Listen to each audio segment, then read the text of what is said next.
It is time to talk politics with our State House insiders, our Republican strategist, Dave Wilson, and our Democratic strategist, Antoine Seawright, who is coming to us now this evening from the United Center in Chicago at the DNC. So, Antoine, we'll start with you. This is going to be a big night for the Democratic Party, a big night for the vice president. Well, I think it's a big night for the country.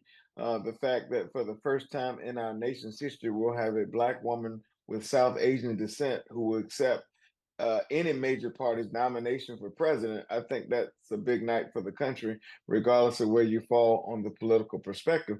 But certainly, it's a big night, and it's been a big week for Democrats. If you see the momentum, if you see some of the diversity of speakers, both diversity in thought, look, geographics, age, and every other thing you can imagine, it's been a big, healthy week for Democrats. And when the announcement came of $500 million raised, a historic number, I think that's a sign of the momentum shifting our way.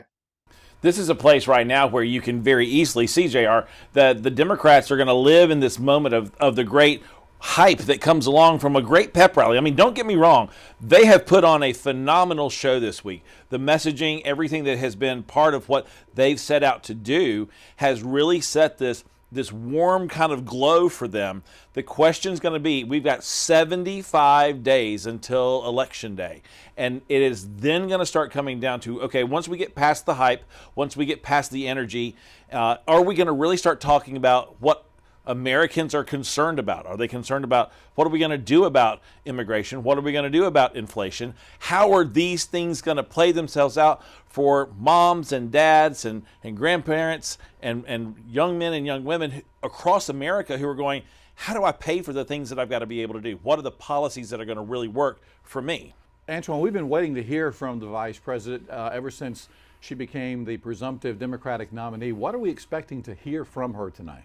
Oh, I think you'll hear a number of things. I think you'll continue to hear the policy things that Dave said the American people are waiting on. And that's why the American people are responding the way that they are to her, including the 70,000 Republicans that organized organically on a Zoom a few weeks ago, the number of Republicans who've spoken at the convention this week, and a number of other things. And so the American people are tuned in. In fact, inflation is at its lowest point since 2021. We know there's a bipartisan immigration bill that was killed by Donald Trump and JD Vance. So you're going to hear policy, personality, and politics all in one speech tonight. And look, I feel like it's going to speak directly to the American people. There are a lot of news outlets saying that she needs to sit for an interview. Our former governor, Nikki Haley, was right.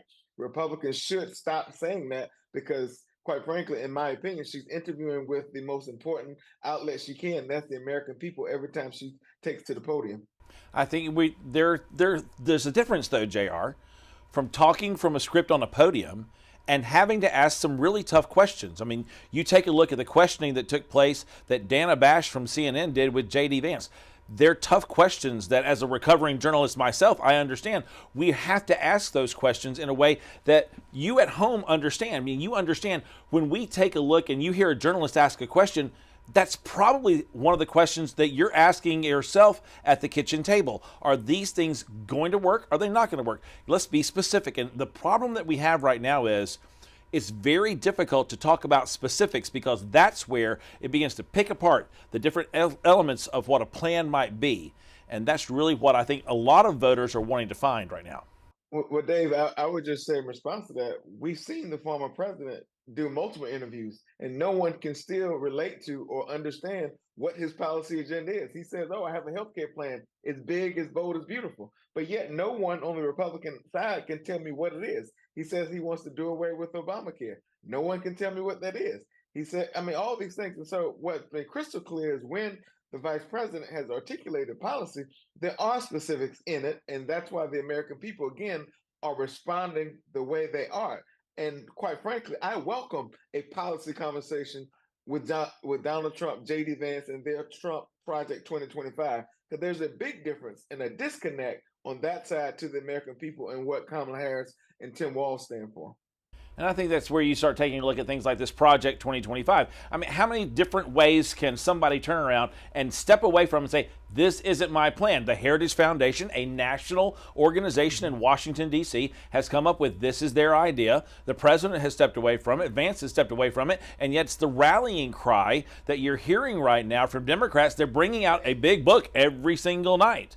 And so the question then becomes, one, Antoine, of whether or not you're actually going to start talking about what the Democrats are going to do and less about what the Republicans you think or are saying that they're going to do. Dave, respectfully, Project 2017, 334 policy proposals by the Heritage Foundation, 200 plus of them were adopted by the Trump administration. Everything in most things, in fact, everything in Project 2025, while Donald Trump says he's separated from it, they all have came out of his mouth or J.D. Vance's mouth in terms of positions they take, all 900 pages. And quite frankly, the authors of Project 2025 are key Trump's allies and partners who continue to go on record saying they've spoken with him and he is happy with Project 2025 and looking forward to implementing the agenda. So you can't have it both ways. I love you, but you can't have it both ways. Well, and this is the place where folks at home, you understand this. If you want to see a copy of it, get a copy of it. Get out the 900 pages of it. Read through it. Start asking the questions, because that's really what has to be done in a situation like this. Again, 75 days left, JR, until election night. And again, the former president continues to insist that he is not a part of that, just for the record tonight. Yeah. All right. Dave, Antoine, guys, thank you so much. Of course, we'll have full coverage of the Democratic National Convention later tonight right here on WLTX.